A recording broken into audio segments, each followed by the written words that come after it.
Hello and welcome back to Encourage India IAS YouTube channel. I hope you are doing well and preparing well as well. So, friends, today's video is very important because we are going to discuss and complete the analysis of question paper. That is motor vehicle inspector question paper na ನಾವು ಇವತ್ತು discuss ಮಾಡೋಣ which held in 2025. Fine. So, ಇದು non-HK question paper. So, in this video, we will understand how questions are asked, ಯಾವ ತರ questions ಕೇಳ್ತಾ ಇದ್ದಾರೆ ಅಂತ ನೋಡೋಣ, ಅಂಡ್ ಯಾವ ಏರಿಯಾಸ್ ಇಂದ ಕೇಳ್ತಾ ಇದ್ದಾರೆ ಅಂತ ನೋಡೋಣ, ಅಂಡ್ ಯಾವ ತರ ಅಪ್ರೋಚ್ ಮಾಡಬೇಕು ಅಂತ ಕೂಡ ನೋಡೋಣ. So motor vehicle inspector post ಬಗ್ಗೆ ಮಾತಾಡೋದಾದ್ರೆ, so friends first let us understand clearly.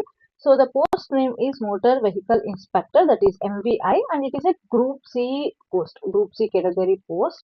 And ಯಾವ ಡಿಪಾರ್ಟ್ಮೆಂಟ್ ಅಲ್ಲಿ ಬರುತ್ತೆ ಅಂತಂದ್ರೆ transport department, that is comes under government of Karnataka. ಯಾರು ರೆಕ್ರೂಟ್ ಮಾಡ್ತಾರೆ, ಯಾವ ಅಥಾರಿಟಿ ರೆಕ್ರೂಟ್ ಮಾಡುತ್ತೆ ಅಂತಂದ್ರೆ KPSC ರೆಕ್ರೂಟ್ ಮಾಡುತ್ತೆ. Fine friends, this is very respected technical and administrative post. Fine. So eligibility criteria ಅಂತಂದ್ರೆ ಎಜುಕೇಶನ್ ಕ್ವಾಲಿಫಿಕೇಶನ್ ಏನಿರಬೇಕು ಅಂತಂದ್ರೆ like you must have completed diploma or degree in mechanical engineering or automobile engineering. So this is about the qualification criteria. So ಯಾವುದೇ ಎಕ್ಸಾಮ್ಗೆ ನಾವು prepare ಆಗ್ತಿದೀವಿ ಅಂತಂದ್ರೆ we should have a clear idea, like exam pattern ಹೆಂಗಿರುತ್ತೆ, question paper ಏನಿರುತ್ತೆ, syllabus ಏನಿರುತ್ತೆ, right, exam pattern ಹೇಗಿರುತ್ತೆ ಅಂತ ನಾವು ನೋಡೋಣ before analysing the questions. Fine. So there are majorly two papers ಇರುತ್ತೆ, paper 1 and paper 2. So paper 1 ಏನಿದೆ ಅಲ್ಲ, GK ಇರುತ್ತೆ. ಅದರಲ್ಲಿ GK ಅಲ್ಲಿ ಮೇನ್ಲಿ ನಿಮಗೆ history, polity, geography, current affairs ಇರುತ್ತೆ. ಫೈನ್. ಅಂಡ್ ಪೇಪರ್ 2 ಅಲ್ಲಿ ಏನಿರುತ್ತೆ, ಕಮ್ಯುನಿಕೇಶನ್ ಪೇಪರ್ ಇರುತ್ತೆ. ಸೊ ಎಕ್ಸಾಮ್ ಪ್ಯಾಟರ್ನ್ ಹೇಗಿದೆ, there are two papers, one is GK and one is communication paper. So let us start ನಾವು. So ನಾವು first history questions ನಾವು ನೋಡೋಣ ಇವತ್ತು. Fine. So we have discussed which authority is conducting the exams and about the question paper as well. Now we will start the questions analyzing. First we will start with history. History ನಾವು ಇವತ್ತು ನೋಡೋಣ history questions ಗೆ. So the first question is, after which incident Gandhiji suddenly called off the non-cooperation movement? Modern history question ಇದು. ಗಾಂಧೀಜಿ ಯಾವಾಗ like suddenly withdraw ಮಾಡ್ತಾರೆ from non cooperation movement ಅಂತ ನೋಡೋಣ. Let us see the options. Alipur bomb conspiracy, second option is Chauri Chaura incident, third is Chittagong conspiracy, fourth is Kakori conspiracy. ಇದು correct option is Chauri Chaura incident, that is a second option. ಯಾಕೆ, ಇದ್ರ background ಏನಿದೆ ಅಂತಂದ್ರೆ, see non cooperation movement NCM ಏನಿದೆಲ್ಲ ಯಾವಾಗ start ಆಯಿತು? It started in 1920. Fine. So ಯಾರು ಇದನ್ನ, who led this non cooperation movement? By Mahatma Gandhiji. Fine. ಏನಕ್ಕೆ, what was the aim for the starting of non cooperation movement ಅಂತಂದ್ರೆ, to get peaceful resistance against British ಎಲ್ಲ rule ಮಾಡ್ತಾ ಇದ್ರಲ್ಲ, ಅವ್ರ against resistance ಯಾವ ತರ, peaceful resistance like against British ಅನ್ನೋ ಕಾರಣಕ್ಕೆ ನಾನ್ ಕೋಆಪರೇಷನ್ ಮೂವ್ಮೆಂಟ್ ಸ್ಟಾರ್ಟ್ ಆಯ್ತು. But February 5th in 1922, Feb 5th in 1922 ಎಲ್ಲಿ, ಉತ್ತರ ಪ್ರದೇಶಲ್ಲಿ, ಚೌರಿ ಚೌರಾ ಎಲ್ಲಿದೆ ಊರು, that is in Uttar Pradesh. So protesters ಏನ್ ಮಾಡ್ತಾರೆ ಅಂತಂದ್ರೆ, ಒಂದು ಪೊಲೀಸ್ ಸ್ಟೇಷನ್ಗೆ ಬರ್ನ್ ಮಾಡ್ಬಿಡ್ತಾರೆ. ಫೈನ್. ಎಲ್ಲ ಬರ್ನ್ ಮಾಡ್ಬಿಡ್ತಾರೆ. ಅದರಿಂದ ಏನಾಗುತ್ತೆ, ಮೋರ್ ದನ್ 22 ಪೊಲೀಸ್ ಏನಾಗ್ತಾರೆ, ಸತ್ತು ಹೋಗ್ತಾರೆ, ಪೊಲೀಸ್ ಸತ್ತೋಗ್ತಾರೆ. ಸೊ ಇದರಿಂದ ಏನಾಗುತ್ತೆ, like Gandhiji usually like non violence ಅಲ್ಲಿ ಬಿಲೀವ್ ಮಾಡ್ತಾರೆ. But like Gandhiji felt that people are becoming more violent, ಜಾಸ್ತಿ ವಾಯ್ಲೆಂಟ್ ಆಗ್ತಾ ಇದ್ದಾರೆ ಅನ್ಕೋತಾರೆ. That's the reason like Gandhiji withdrawed this non cooperation movement, suddenly stop ಮಾಡ್ತಾರೆ. Fine.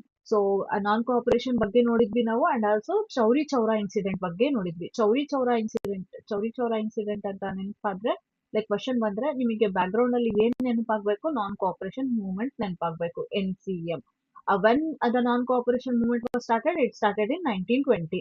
Who led this? Mahatma Gandhiji led this. Why the non-cooperation movement was withdrawn suddenly? Because the protester burned the police station in Chowri Chowra, which led the death of 22 policemen. And this made Gandhiji to believe that protesters are become, or peoples are become more violent. That's the reason Gandhiji have withdrawn the non-cooperation movement. Now, let us see the second question. ಬುಲಂದ್ ದರ್ವಾಜ. ಈ ತರ ನಿಮಗೆ main like highlight things ನೀವು ಏನ್ ಮಾಡ್ಕೋಬೇಕಂದ್ರೆ question ಅಲ್ಲಿ ಏನ್ highlight ಇದೆ ಅನ್ನೋದು ನೀವು ಅಂಡರ್ಲೈನ್ ಮಾಡ್ಕೊಂಡ್ಬಿಡ್ಬೇಕು so that it will help you to easily answer the question.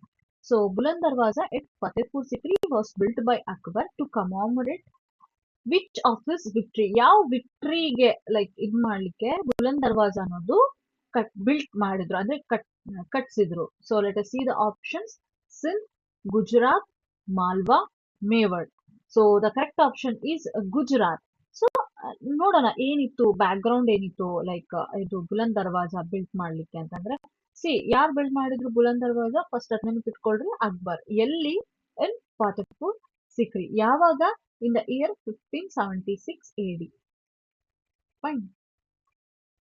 So ಏನಕ್ಕೆ ಯಾವ ಪರ್ಪಸ್ ಆಗಿತ್ತು? To celebrate victory over Gujarat Saltanat. Gujarat Saltanat ಮೇಲೆ ವಿಕ್ಟ್ರಿ ಪಡೆದಿದ್ದ ಕಾರಣಕ್ಕೆ ಬುಲಂದ್ ದರ್ವಾಜ ಅನ್ನೋದು ಬಿಲ್ಟ್ ಮಾಡಿದ್ರು. ಸಿ ಗುಜರಾತ್ ಅನ್ನೋದು ಅವಾಗಿನ ಟೈಮ್ ಅಲ್ಲಿ ಒಂದು ಇಂಪಾರ್ಟೆಂಟ್ ಪ್ಲೇಸ್ ಆಗಿತ್ತು. Why? Because it was important for trade as well, important for ports as well, and important for revenue as well. That's the reason like they celebrated the victory. So architectural features ನಾವು ನೋಡ್ಬೇಕಪ್ಪ ಬುಲಂದ್ ದರ್ವಾಜ ಅದು ಅಂತಂದ್ರೆ it was built by red sandstone ಇಂದ built ಮಾಡಿದ್ರು and approximately the height was 54 meters. ಯಾವ style ಮಾಡಿದ್ರು? Art and architecture ನೀವು ಓದ್ಬೇಕಾದ್ರೆ these points are very important. ನೀವು ಒಂದ್ ಕ್ವೆಶನ್ ಓದ್ತಿದ್ದೀರಾ ಅಂತಂದ್ರೆ from there you pick up all those possibilities questions. ಇವತ್ತು ಬುಲಂದ್ ದರ್ವಾಜ ಬಗ್ಗೆ ಕೇಳಿದ್ದಾರೆ, ದಟ್ ಯಾವ ವಿಕ್ಟ್ರಿ ಮೇಲೆ ಕಟ್ಟಿದ್ದಾರೆ ಅಂತ. ನಾಳೆ ಕೇಳ್ಬೋದು like what is the architectural features of Buland Darwaza ಅಂತ. That's the reason I am telling you in detail.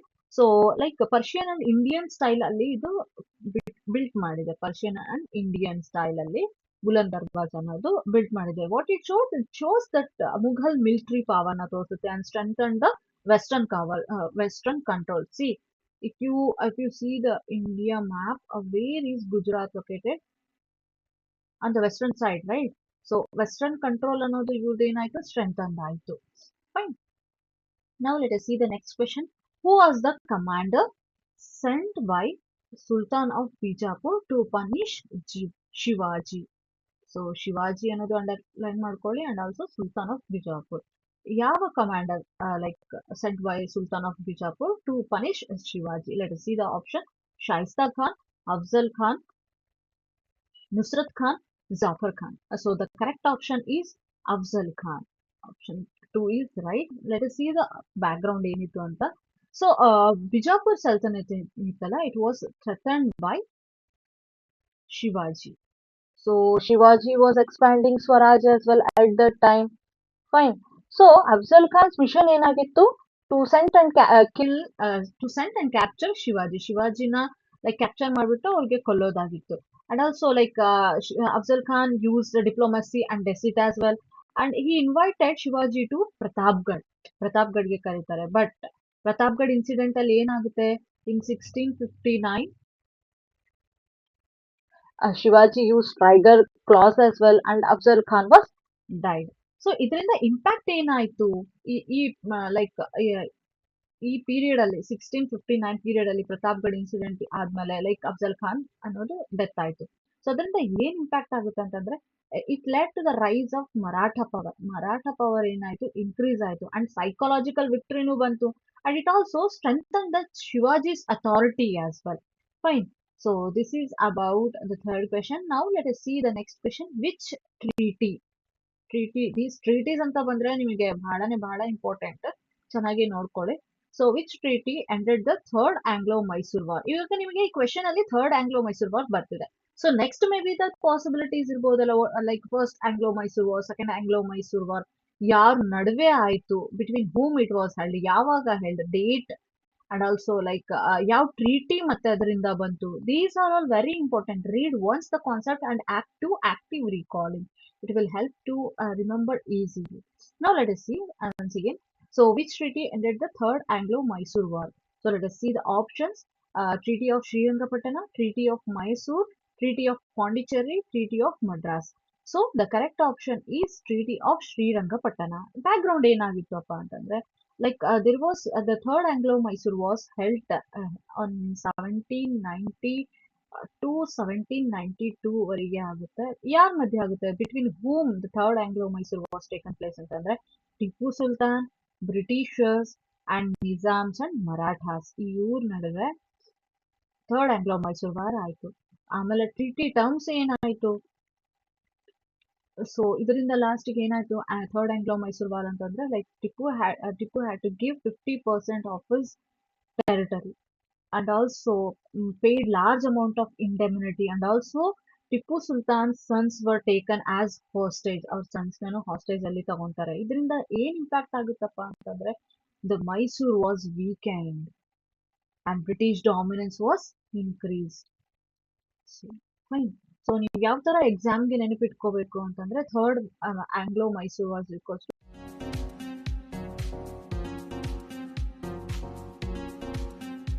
To Srirangapatna. So Srirangapatna Treaty was signed. Now let us see the next question. In which year was Mysore state?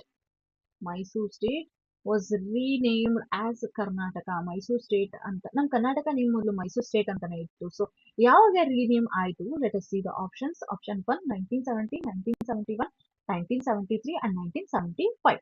So the correct option is 1973, that is option C. Background ಏನಿತ್ತಪ್ಪ ಅಂತಂದ್ರೆ like in 1956 there was a State Reorganization Act. State Reorganization Act, and at that time Mysore was formed. Fine. So like in November 1st 1973, November 1st 1973 ಅಲ್ಲಿ chief minister ಯಾರಾಗಿದ್ರು, Devaraj ಉರಿಸ್ ಆಗಿದ್ರು. ಅವ್ರು ಏನ್ ಮಾಡ್ತಾರೆ, Mysore state ಅಂತ ಇರೋ ನೇಮನ್ನ ಕರ್ನಾಟಕ ಅಂತ ಹೇಳಿ ರೀನೇಮ್ ಮಾಡ್ತಾರೆ. ಇದರಿಂದ ಏನ್ ಇಂಪ್ಯಾಕ್ಟ್ ಆಯ್ತು, ಸೊ ಲಿಂಗ್ವಿಸ್ಟಿಕ್ ಯೂನಿಟಿ ಅನ್ನೋದು ಇನ್ಕ್ರೀಸ್ ಆಯ್ತು. It promoted Kannada identity as well. Fine. So this is about question. Now let us see the next question. Who called Aihole the cradle of Indian temple architecture? So ಐಹೊಳೆನ ಯಾರು cradle of Indian temple architecture ಅಂತ ಕರೀತಾರೆ? Will see the options. First is James Mill, BL Rice, DD Kosambi. Fourth is Percy Brown. So the correct option is 4, that is Percy Brown. So ಏನಿತ್ತು background ಅಂತ ನೋಡೋಣ. So first Aihole ಎಲ್ಲಿದೆ? It located in Bagalkot district. And Aihole ಏನಿತ್ತಲ್ಲ, early Chalukyas capital ಸಿಟಿನೂ ಆಗಿತ್ತು. And also there are more than 100 temples. Cradle of temples ಅಂತ ಹ್ಯಾಕ್ ಕೇಳ್ತಾರೆ ಅಂತಂದ್ರೆ more than 100 temples built and rock cut architecture ಅಲ್ಲಿ ಬಿಲ್ಟ್ ಆಗಿರೋದು. ಅಂಡ್ ಈ ಆರ್ಕಿಟೆಕ್ಚರ್ ಯಾವ ತರ ಆಗಿತ್ತು ಅಂತಂದ್ರೆ it was like experimental architecture. Fine. So ಈ ಟೆಂಪಲ್ಸ್ ಎಲ್ಲ ಲೈಕ್ ಸ್ಟೈಲ್ಸ್ ಏನ್ ಯೂಸ್ ಮಾಡ್ತಾ ಇದ್ರು ಅಂತಂದ್ರೆ ಲೈಕ್ ನಗರ ಸ್ಟೈಲ್ ಯೂಸ್ ಮಾಡ್ತಾ ಇದ್ರು, ದ್ರಾವಿಡಿಯನ್ ಸ್ಟೈಲ್ ಯೂಸ್ ಮಾಡ್ತಾ ಇದ್ರು, and also Vesara style. It is a blend of which two styles? So active recall ಮಾಡಿಬಿಟ್ಟು ನನಗೆ ಕಮೆಂಟ್ ಸೆಕ್ಷನ್ ಅಲ್ಲಿ ಕಮೆಂಟ್ ಮಾಡಿ ದ ಕರೆಕ್ಟ್ ಆನ್ಸರ್. ಸೊ ಯಾರು ಬರೆದ್ರು the cradle of Indian cradle of Indian temple architecture is Aihole ಅಂತ, that is by Percy Brown. ನಾವು background ನೋಡಿದ್ವಿ. See one more thing I want to ask you, like Aihole like ಇದರಲ್ಲಿ famous temples ಇದಾವೆ. So ನಾನು ಒಂದ್ famous temple ಹೇಳ್ತೀನಿ, that is Ladkhan temple. So ಇನ್ನೂ famous temples ಇದಾವೆ, ಅವು ಯಾವುವು ಅಂತ ಆಕ್ಟಿವ್ ರಿಕಾಲ್ ಮಾಡಿ. If you find the answer then do comment in the comment section. Now let us see the next question. So Diwan of Mysore who started Mysuru Civil Service Examination. ಇವಾಗ UPSC ಅಂತ ಇದೆ, KPSC ಅಂತ ಇದೆ. Fine. UPSC and KPSC ಹಂಗೆ ಹಲವಾರು States ಅಲ್ಲಿ state PCS exams ಎಲ್ಲ ಇದಾವೆ. ಸೊ ಅದೇ ತರ like Mysore civil service examination ಅನ್ನೋದು ಯಾರ್ ಲೈಕ್ ಸ್ಟಾರ್ಟ್ ಮಾಡಿದ್ರು? Will see the options. Rangacharlu, Seshadri Iyer, Visvesvaraya, Mirza Ismail. So the correct option is 2, that is Sheshadri Iyer. So ಯಾವಾಗ they were the Diwan during the period of 1883 to 1901 time ಅಲ್ಲಿ ಇವರು ದಿವಾನ್ ಆಗಿದ್ರು. And they introduced Mysore civil services examination. ಯಾಕೆ? To ensure merit based recruitment. Merit based, ಸುಮ್ಮನೆ ಹೀಗೆ like select ಮಾಡೋದು ಅಲ್ಲ administration ಅಲ್ಲಿ. ಸೊ ಮೆರಿಟ್ ಬೇಸ್ಡ್ ರಿಕ್ರೂಟ್ಮೆಂಟ್ ಅನ್ನೋದು ಆಗ್ಲಿ ಇನ್ ಅಡ್ಮಿನಿಸ್ಟ್ರೇಷನ್ ಅಲ್ಲಿ ರಿಕ್ರೂಟ್ಮೆಂಟ್ ಇದೇ ತರ ಮೆರಿಟ್ ಬೇಸ್ ಮೇಲೆ ಆಗ್ಲಿ ಅಂತ ಮೈಸೂರು ಸಿವಿಲ್ ಸರ್ವಿಸಸ್ ಎಕ್ಸಾಮಿನೇಷನ್ ಅನ್ನೋದು ಇವರು ಸ್ಟಾರ್ಟ್ ಮಾಡಿದ್ರು. ಈ ರಿಫಾರ್ಮ್ ಇಂದ ಏನಾಗುತ್ತೆ ಅಂತಂದ್ರೆ it strengthened the governance as well in princely states, and also it contributed to the judicial and administrative reforms ಇದು ಕಾಂಟ್ರಿಬ್ಯೂಟ್ ಮಾಡಿತ್ತು. Now let us see the next question. Arab traveller, ನಿಮಗೆ travellers ಅಂತ ಬಂದಾಗ traveller chronicles ಅನ್ನೋದು very important, like ತುಂಬಾ important ಆಗುತ್ತಾ ನಿಮಗೆ. So ಯಾರು ವಿಸಿಟ್ ಮಾಡಿದ್ರು ಟ್ರಾವೆಲರ್ಸ್, ಯಾವ ಟೈಮ್ ಅಲ್ಲಿ ವಿಸಿಟ್ ಮಾಡಿದ್ರು ಅಂತ. ಓಕೆ, ಸೊ ನೀವು ಮೇಜರ್ ಆಗಿ ನೋಡ್ಕೋಬೇಕು. ನಿಮಗೆ ಮ್ಯಾಚ್ ದ ಫಾಲೋಯಿಂಗ್ ಅಲ್ಲಿ ಕೇಳ್ಬಹುದು, ಆರ್ ಎಲ್ಸ್ ಲೈಕ್ ನಿಮ್ಗೆ ಡೈರೆಕ್ಟ್ ಆಗಿ ಕ್ವೆಶನ್ ಕೇಳ್ಬಹುದು. ನೀವು ಮೇನ್ಸ್ ಅಲ್ಲಿ ಆನ್ಸರ್ಸ್ ಬರೀತಿದ್ದೀರಾ ಅಂತಂದ್ರೆ ನಾವು ಹಿಸ್ಟ್ರಿಯಲ್ಲಿ ಲೈಕ್ ನೀವು ಮೆನ್ಷನ್ ಮಾಡಿದ್ರೆ it will add up marks to you. Fine. Now let us see the Arab traveler. See, not only Arab traveler, there are Persian travelers as well. There are Egypt travelers as well. Fine. So Russian travelers ನು ಇದ್ದಾರೆ. So travellers ಅಂತ ಬಂದ್ರೆ ಅವ್ರ Chronicles, ಅವ್ರ ಯಾವ time period ಅಲ್ಲಿ visit ಮಾಡಿದ್ರು and also like ಯಾವ ಕಿಂಗ್ ರೂಲ್ ಮಾಡ್ತಾ ಇದ್ರು, ಇದು ತುಂಬಾ ಇಂಪಾರ್ಟೆಂಟ್ ಆಗುತ್ತೆ. ಅದನ್ನೆಲ್ಲ ಕ್ಲೀನ್ ಆಗಿ ತಿಳ್ಕೊಳ್ಳಿ. So the Arab traveller who visited the Rashtrakuta empire. Rashtrakuta empire ಗೆ ಯಾವ ಅರಬ್ ಟ್ರಾವೆಲರ್ ಅನ್ನೋದು ವಿಸಿಟ್ ಮಾಡಿದ್ರು? Let us see the options. Al Biruni, next is Sulaiman, next is Ibn Battuta, and the fourth option is none of the above. The correct option is Sulaiman. Let us see the background ಏನಾಗಿತ್ತು ಅಂತ ನಾವು ನೋಡೋಣ. So in 9th century ಯಾವಾಗ visit ಮಾಡಿದ್ದು Sulaiman ಅನ್ನೋರು ಅಂತಂದ್ರೆ Arab traveller? In 9th century. Fine. ಯಾರ time period ಅಲ್ಲಿ? ರಾಷ್ಟ್ರಕೂಟ ಎಂಪೈರ್ ಅಂತ ಹೇಳ್ತಿದ್ದಾರೆ, ಬಟ್ ಯಾವ ಕಿಂಗ್ ಟೈಮ್ ಪೀರಿಯಡ್ ಅಲ್ಲಿ? ಅಮೋಘ ವರ್ಷ 1 ಟೈಮ್ ಪೀರಿಯಡ್ ಅಲ್ಲಿ ಸುಲೇಮಾನ್ ಅನ್ನೋ ಅರಬ್ ಟ್ರಾವೆಲರ್ ವಿಸಿಟ್ ಮಾಡಿದ್ರು. ಸೊ ಏನೇನೆಲ್ಲ ಅಬ್ಸರ್ವ್ ಮಾಡ್ತಾರೆ ಇವರು? ಲೈಕ್ ಅರಬ್ ಟ್ರಾವೆಲರ್ಸ್ ಅಂತಂದ್ರೆ usually they come from the other country, they see what are all the things and what is the prosperity ಏನಿದೆ, backlogs ಏನಿದೆ, ಎಲ್ಲಾನು ಮೆನ್ಷನ್ ಮಾಡಿರ್ತಾರಲ್ಲ ಅವ್ರ ನೋಟ್ಸ್ ಅಲ್ಲಿ, ಕ್ರಾನಿಕಲ್ಸ್ ಅಲ್ಲಿ. ಸೊ ಏನ್ ಅಬ್ಸರ್ವ್ ಮಾಡಿದ್ರು ಅಂತಂದ್ರೆ ಟ್ರೇಡ್ ಅನ್ನೋದು ಪ್ರಾಸ್ಪರಸ್ ಇದೆ, ಟ್ರೇಡ್ ಪ್ರಾಸ್ಪಾರಿಟಿ ಅಬ್ಸರ್ವ್ ಮಾಡ್ತಾರೆ, ಗವರ್ನೆನ್ಸ್, ಗುಡ್ ಗವರ್ನೆನ್ಸ್ ನ ಅಬ್ಸರ್ವ್ ಮಾಡ್ತಾರೆ, ಅಂಡ್ ನೇವಿ ಅನ್ನೋದು ಸ್ಟ್ರಾಂಗ್ ಇದೆ ಅಂತಾನು ಅಬ್ಸರ್ವ್ ಮಾಡ್ತಾರೆ. So this is about the things Suleiman has observed in the Rashtrakuta Empire. He visited during the time of Amogha Varsha 1. Let us see the next question. Rashtrakuta king regarded as one of the 4 great monarchs of the world by the Arab traveler Suleiman.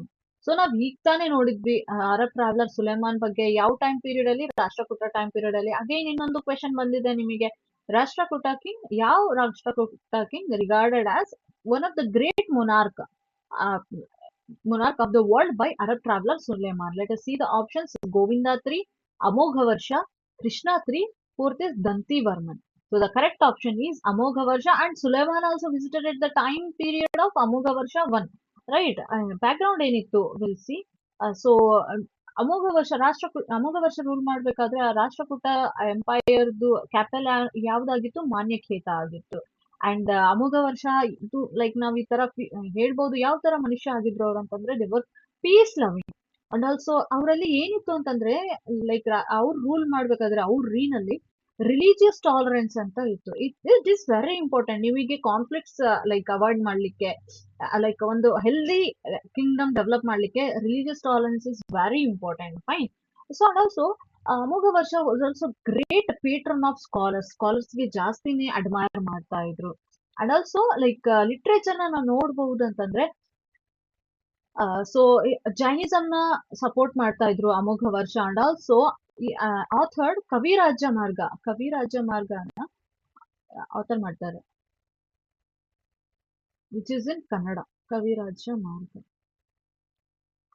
ಕನ್ನಡದಲ್ಲಿ ಇದೆ. So it is a literary work of Amogha Varsha, that is Kaviraja Marga in Kannada. It is a very important Kannada literary work. Now let us see the next question. The company officer who translated Shakuntala of Kalidasa. Kalidasa ಅವ್ರು ಬರ್ದಿರುವಂತದ್ದು ಶಕುಂತಲಾ ಅನ್ನೋದು ಯಾರು translate ಮಾಡ್ತಾರೆ? Let us see the options. Max Muller, Williams Jones, Charles Wilkins, H.T. Colebrooke. So the correct option is William Jones. So William Jones ಅನ್ನೋರು ಶಕುಂತಲಾ, ಕಾಳಿದಾಸ ಅವ್ರು ಬರ್ದಿರೋ ಶಕುಂತಲಾ ಅನ್ನೋದಕ್ಕೆ translate ಮಾಡ್ತಾರೆ. ನಾವು let us see the background ಏನಿತ್ತು. He was a British judge. William Jones ಏನಾಗಿದ್ರಲ್ಲ, they were the British judge ಆಗಿದ್ರು, and they were a great scholar as well. And translated Abhijnana Shakuntala ಅಂತ just ಕೊಟ್ಟಿದ್ದಾರೆ, like it is a Abhijnana Shakuntala. So translate ಮಾಡ್ತಾರೆ. And also William Jones founded the Asiatic Society. He also founded Asiatic Society in 1784. ಎಲ್ಲಿ Asiatic society ಎಲ್ಲಿ ಸ್ಥಾಪನೆ ಮಾಡ್ತಾರೆ ಅಂತಂದ್ರೆ in Bengal. Asiatic Society of Bengal ನ ಇವರು ಸ್ಥಾಪನೆ ಮಾಡ್ತಾರೆ.